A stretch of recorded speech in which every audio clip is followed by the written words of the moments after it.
Општина Кочани организираше јавна трибина со граѓаните за иницијативата за изградба на монтажна паркинг платформа на просторот кај големиот паркинг во трговскиот центар. Според одговорните во локалната самоуправа, се работи за идеја со која се бара известно решение за сообраќајниот хаос во градот и недостигот од паркинг места во централното подрачје. Пред присутните беше представена и видеоанимација како илустрација на планираниот објект, а градоначалникот Љупчо Папазов истакна дека иницијативата е негова и јавната трибина е можност да се слушне мислењето на граѓаните. Ова анимација што ја гледате, тоа е само еден модел, една идеја која го кажува правецот во кој сакаме да одиме. Деталната разработка ќе оди со подготовка на проект, со земање на котите на целиот овој потек, со утврдувањето на вкупниот број на паркинг местата кои би се добиле и преку еден процес на јавна набавка да дојдеме до најквалитетна понуда и до најквалитетно решение. Дополнително на трибината беа дадени основните технички карактеристики на иницијативата, односно што би се добило ако таа се реализира. Првични мерења и првични предвидувања се дека ќе биде околу 1100 метри квадратни и на тие 1100 метри квадратни ќе бидат овозможени 90 паркинг места. Значи, тие се првичните предвидувања, тоа се зависи дали ќе бидат нешто повеќе или помалку, зависи од квалитетот на проектот. Присутните на јавната трибина, иако во мал број, сепак дадоа свое мислење за иницијативата. При тоа преовладуваше негативниот став дека паркинг платформата ќе создаде дополнителни проблеми наместо да понуди решенија. А ова како решение за мене е катастрофално.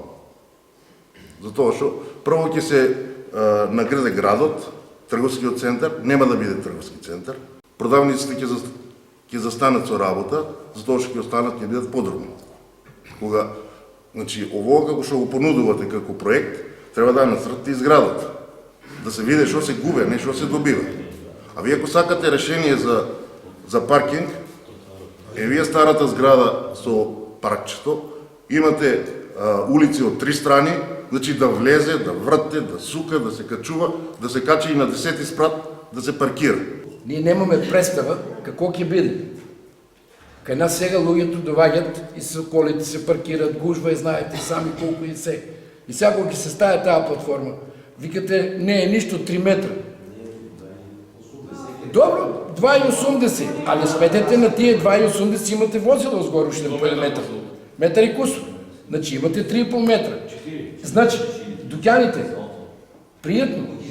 Гледајќи ги возилата, знаеме колку е должината на возилото, гледаме ја средната трака, пристапната трака помеѓу паркинг местата, знаеме дека за паркирање под агол од 90 степени е потребно ширина од 7 метри. Тука таа, споредувајќи ги величините према возилата, тоа тука нема да биде застапено.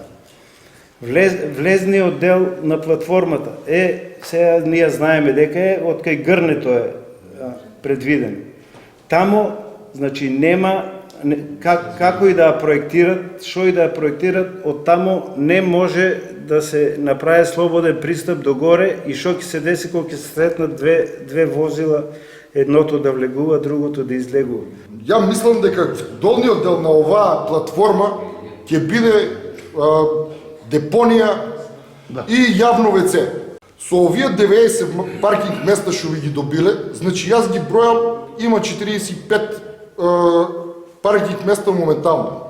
Со влезот и излезот на горниот дел на катната гража, ќе треба вие горниот дел да го проширите повеќе од што е сега, како што го кажувате.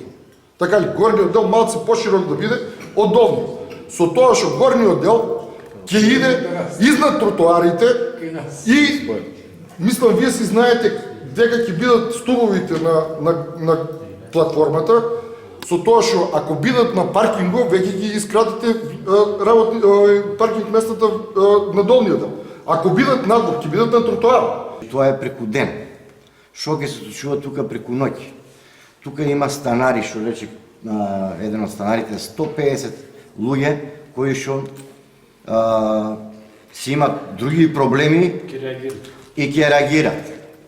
Второ, во дело на сообраќајната култура, значи во дело на сообраќајната култура, метежот што се случува во централното градско подрачје, мислам дека и вие знаете, и сите ние знаеме дека централното градско подрачје не е место кај што ќе се стави изграде катна гаража, кај што е веќе пренатрупано. Градот кај нас е изграден од многу поодамна, улиците се тие, значи единствено оваа општина да даде многу пари на некои луѓе да се откажат од собствените домови, па да направат катна гаража не на еден спрат, на 2, на 3, на 4, на 5, имате локации, ако општината е спремна да го направи тоа, има луѓе кои што ќе се откажат од своите домови за одредена сума и едноставно ќе го решите проблемот.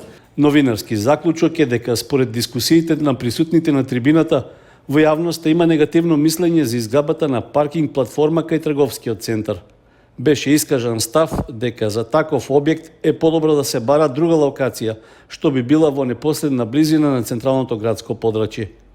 Општина Кочани веќе изготви предлог одлука за земање кредит во висина од половина милион евра, што би се потрошиле за реализација на платформата кај големиот паркинг. Сумата што е определена како максимална би се отплаќала во период од 12 години, со вклучен грејс период до 2 години и каматна стапка во максимален износ од 3,9%. Предлог одлуката треба да се најде и на разгледување пред Советот на општина Кочани на 14-тата седница. Доколку изградбата на платформата чини колку максималниот износ на кредитот од половина милион евра, тогаш за дополнителните 45 паркинг места, грубите пресметки покажуваат дека во просек платформата би чинела по над 11.000 евра од возило. Слаб ефект имаат постојаните апели и без влијание се законските мерки што се преземаат за да се спречи палењето оган на отворен простор.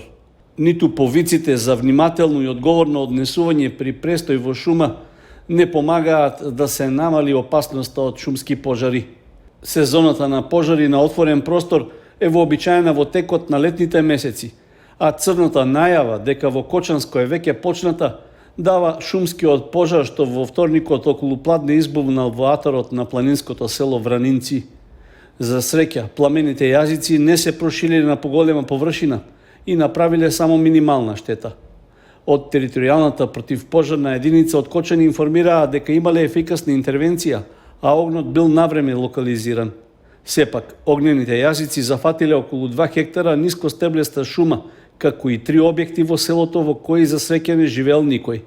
Веднаш по пријавата за пожарот, пожарникарите излегле на терен со 3 возила и 9 професионални пожарникари, а подршка добиле и од доброволното противпожарно друштво од Кочани, од каде им се придружили уште 6 волонтери. Со брза и ефикасна интервенција спречено е огнот да се прошири и да не предизвика поголеми штети, но поради стрмниот и тешко пристапен терен, потребни биле неколку часа за целосно локализирање и ставање на огнот под контрола. Заради утврдување на причините за настанување на пожарот, увид на локацијата направиле полициски службеници од Одделението за внатрешни работи и надлежен инспектор. Професионалните пожарникари и нивните колеги волонтери од Кочани упатуваат заеднички апел до граѓаните да не палат оган на отворено, да бидат внимателни и да ги почитуваат законските мерки при престој во шума.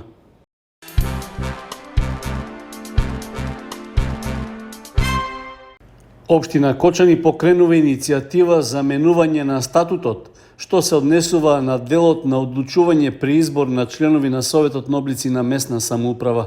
Според документот што треба да го разгледуваат и членовите на Општинскиот совет, се предлага измена и дополнување на статутот на општината со измена на членот што го регулира прашањето за начинот на распишување на избор за членови на Советот на облици на местна самоуправа. Решението во статутот на општина Кочани определува дека во случај ако Советот на облици на местна самоуправа во стариот состав најдоцна 30 дена пред истекот на мандатот не ја донесе одлуката за распишување на избор за членови на Советот, таквата одлука ќе може да ја донесе собирот на граѓани.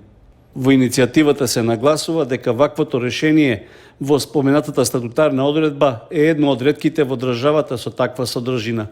Во статутите на најголем број од општините во државата се предвидува дека во случај на недонесување на одлуката за распишување на избор на членови на Советот на облици на местна самоуправа, одлуката ја донесува градоначалникот. Со имплементирање на статутарната измена преку усвојување решение што е веќе идентично со докажаната практика во останатите општини, локалната самоуправа на Кочани ќе добие значителна ефикасност во постапката за избор за членови на Советот на облици на местна самоуправа.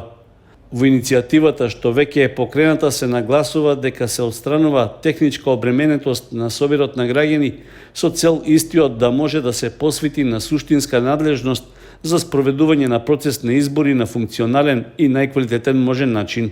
Иницијативата за измена на дел од статутот на општина Кочани ќе се најде на разгледување и на 40-тата седница на општинскиот совет закажана за петок. Комисијата за заразни болести ги разгледала заклучоците од Националната комисија за имунизација и најавува дека почнува вакцинирањето со четврта доза на вакцина против COVID-19. Четвртата доза ќе можат да ја примаат лицата над 18 годишна возраст кои претходно примиле 3 дози вакцина против COVID-19. Граѓаните ќе можат да се обратат во вакциналните пунктови, зашто и не е потребно закажување. Вакцинирањето со четвртата доза е предвидено да се спроведува со МРНА вакцина на Pfizer или Модерна. Препорачено временско расстојание меѓу третата и четвртата, односно бустер дозата, е најмалку 4 месеци. Според Комисијата за заразни болести, вакцинирањето со четврта доза посебно се препорачува кај хронично болни, пациенти на диализа, пациенти со трансплантирани органи и онколошки пациенти, како и имунокомпромитирани и пациенти кои примаат имуносупресивна и имуномодулаторна терапија, за која било индикација. Исто така, во групата која што може да ја прима четвртата доза вакцина се и лицата над 60 годишна возраст. Се оценува дека вакцинирањето е најдобра превентивна мерка за заштита од потешка форма на вирусот COVID-19. Во моментот во државата има доволни количини вакцини што се безбедни и ефикасни. Упатен е апел до граѓаните да се имунизираат во вакциналните пунктови со цел да стекнат дополнителен имунитет, стои во известувањето од Комисијата за заразни болести.